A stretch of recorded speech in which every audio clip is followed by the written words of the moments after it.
एक माई थी जिनका नाम था कर्मा। क्या नाम था? कर्मा। मांग मांग के खाती थी मैया। एक दिन मंदिर गई तो देखी दोपहर में पुजारी जी ठाकुर जी को भोग लगा रहे थे।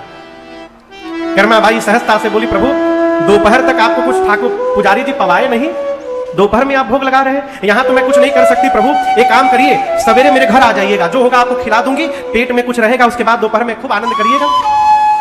बोल के चली गई, लेकिन उनको विश्वास था कि भगवान आएंगे। और ये कोई मनगढ़ंत कहानी नहीं, ये सत्य घटना है, इसी कलयुग की घटना है। अगले दिन सवेरे कर्मा बाई उठी, अब बिना नहाए धोए मांग करके चावल लाई थी, उसी चावल से खिचड़ी बनाई। और जैसे खिचड़ी बना के बैठी तब तक दरवाजे पर एक 8 साल का बालक चला आया, कहा मां जल्दी खिला दे, भूख लगी है मुझे।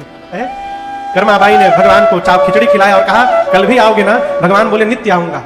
और शुरू हो गया, रोज भगवान जाते थे, खिचड़ी खाते थे। आपको बताऊं उनका नाम कुछ और था, कर्मा बाई नाम नहीं था, नाम कुछ और था। ये नाम क्यों पड़ गया? कन्हैया जाकर के बैठ जाते थे और कहते थे जल्दी कर्मा, जल्दी कर्मा, कर्मा जल्दी कर्मा। ये जल्दी कर्मा करते करते उनका नाम कर्मा बाई हो गया। एक दिन भगवान खा के गए, वो बर्तन धो रही थी, तब तक एक महात्मा आ गए। महात्मा ने कहा अरे माई इतने सवेरे सवेरे भोजन कर ली तुम? बोली मैं नहीं करती हूं ना, वो कन्हैया आता है भोजन करने। महात्मा बोले हाँ तुम इतनी बड़ी भक्त हो कि तुम्हारे घर कन्हैया भोजन करने आएंगे, और तुम कन्हैया को भोजन कराती हो इसी तरह? माई बोली हमको तो पता नहीं कैसे कराना चाहिए। महात्मा बोले तू अभी नहाई नहीं है, तेरा आंगन गंदा है, न झाड़ू लगाई न पोछा लगाई, और तू भगवान को भोजन कराती है। माई बोली मुझे पता नहीं था, कल इसी तरह करूंगी।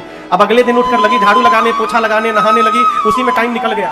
भगवान अपने समय से पहुंचे, जल्दी कर्मा। मां बोली का कर्मा? महात्मा फंसा के चले गए मुझे, अभी बनाती हूं।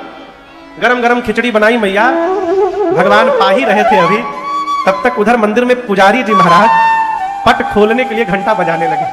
और जैसे घंटा बजा कन्हैया भगे खिचड़ी छोड़ के। और मैं आपसे कहूं उस दिन जब पुजारी जी ने पट खोला ना मंदिर का, तो भगवान के श्री विग्रह में उनके मुख पर और उनके दाहिने हाथ पर खिचड़ी लगा हुआ था, वो भी गरम गरम खिचड़ी।